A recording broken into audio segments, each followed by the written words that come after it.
Saya kira 2.000 hektar tanah di Tanah Marin dibabat hanya untuk kepentingan oligarki dan ketamakan dan kerakusannya, dan juga ini Raja Ampat yang indah mulai hancur karena ketamakan dan kerakusan oligarki dan penguasa dengan slogan demi proyek strategis nasional. Inilah roh dunia. Apakah kita mau ikut dengan roh dunia seperti ini? Menghancurkan alam, menghancurkan sesama.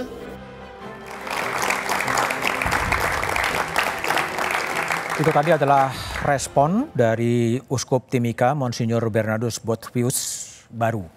Hari 2021-2022 Anda memimpin ekspedisi Kompas ke GAK juga. Ya, Tanah Papua. Gambaran GAK pada tahun itu seperti apa?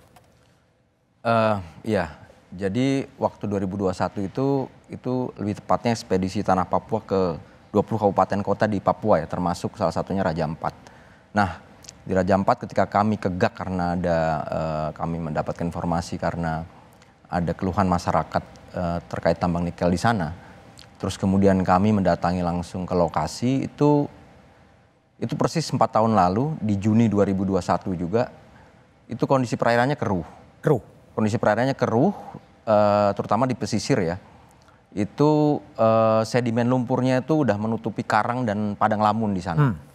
Seperti tertuang di laporan kami juga, dan kalau siang tuh debu-debunya tuh ya, debu-debunya ini terasa sekali ya. Karena hilir mudik truk ya mengangkut material dari nikel, terus kemudian material nikel itu juga sedimennya terbawa ke laut, itu yang kemudian kalau kita lihat itu yang membuat keruh tadi. Nah, warga di sana ketika kami datang, bahkan kami menginap di Pulau GAK untuk mendalami informasi itu, warga di sana itu selain mengeluhkan terkait dengan perubahan itu ya, mereka yang dulu sebelum ada pertambangan dengan mudah mencari ikan di pesisir, rata-rata di Raja Ampat itu di pesisir aja orang dengan mudah mencari ikan. Di dermaga aja ikan udah banyak meliuk-liuk di bawahnya. Nah di GAK tidak ada. GAK tidak bisa karena keruh tadi. Kemudian mereka harus melaut lebih jauh ke tengah, dan sedimen lumpurnya itu ada yang bilang sangat dalam ya kata orang setempat. Nah kemudian selain soal lingkungan yang dikeluhkan oleh masyarakat, mereka jadi susah mencari ikan, itu juga terkait dengan pelepasan lahan, Mas. Ini yang jadi kekhawatiran masyarakat adat di sana ketika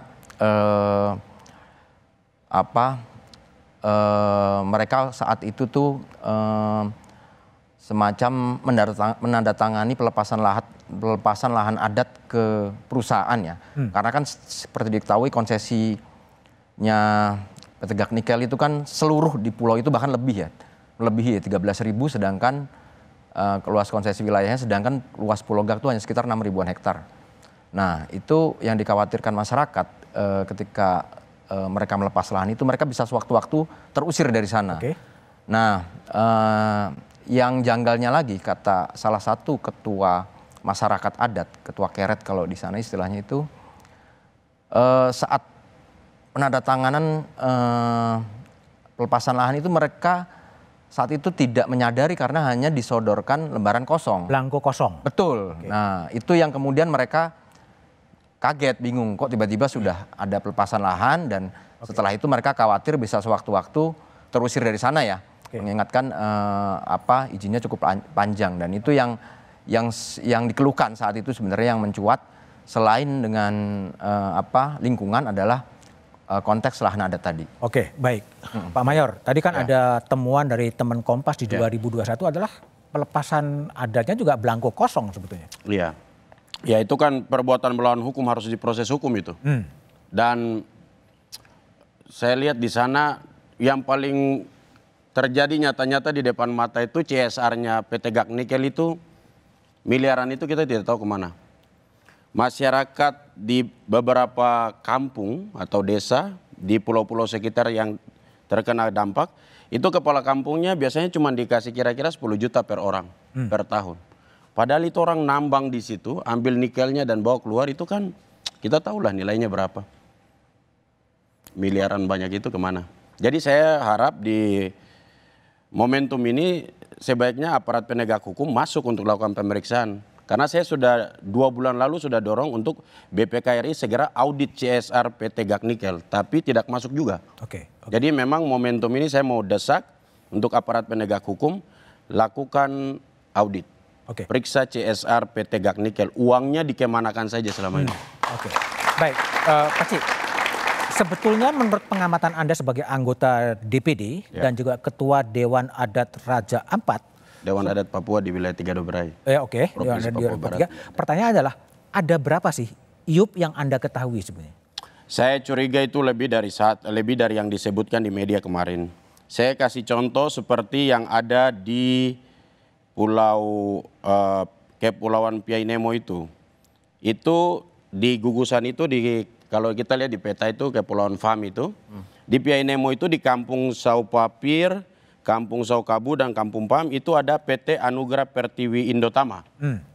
Saya kemarin dengar tidak disebut. Tidak disebut? Ya, isu yang beredar di sana dan waktu saya kunjungan dapil ke sana, ke Kampung Pam itu diserahkan oleh masyarakat sendiri. Petanya, gambarnya, luasan hektarnya dikasih semua. Di Kepulauan Pam itu, jadi ya perusahaan itu memang harus dicabut. Harus dicabut, tapi sudah beroperasi atau belum? Belum. Oh belum, baru minta. Ada di sana yang mereka urus izin tapi tidak produksi.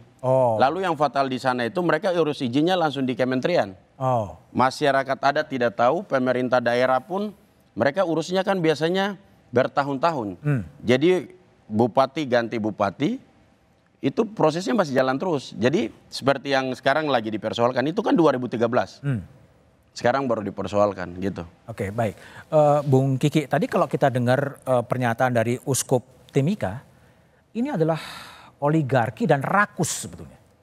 Apakah Greenpeace menangkap juga semangat ini adalah oligarki dan ketamakan dan kerakusan untuk mengeksploitasi bumi? Ya, terima kasih. Betul sekali yang disampaikan tadi oleh Pastor Uskup Papua Timika. Di Timika, bahwa memang saat ini Indonesia itu dikuasai oleh oligarki yang menguasai sumber daya lahan, sumber daya alam di Indonesia.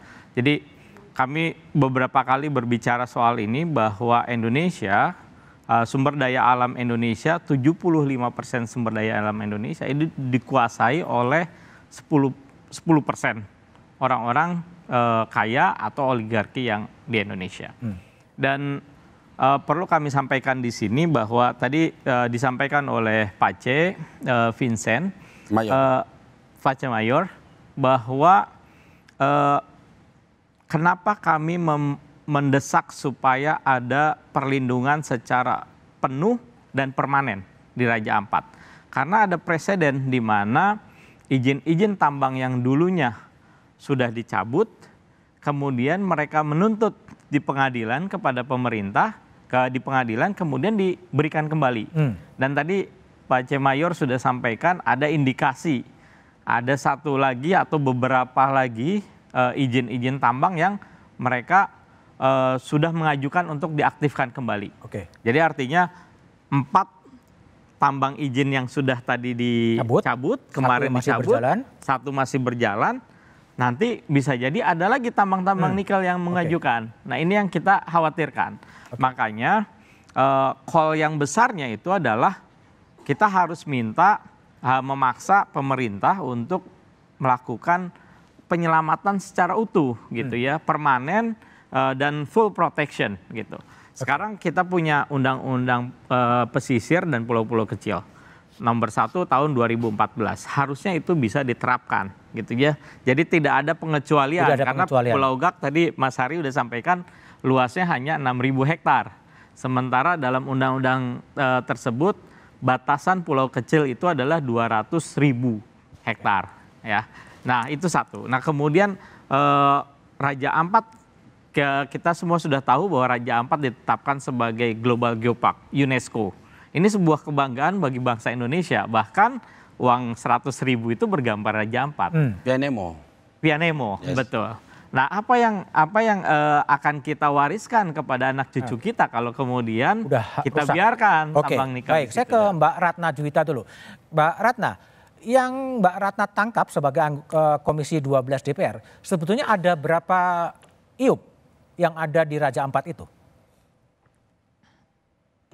Kalau berdasarkan keterangan dari Menteri ESDM kemarin dan juga boleh kita cek bareng-bareng melalui Modinya ESDM, sebenarnya yang memiliki IUP di wilayah sekitar Raja Ampat itu hanya 5 perusahaan. 5 perusahaan, oke. Hanya memang ada disinyalir perusahaan-perusahaan yang memiliki izin di sana, berarti itu masih dalam proses atau bisa Minta kita bilang, perizinan.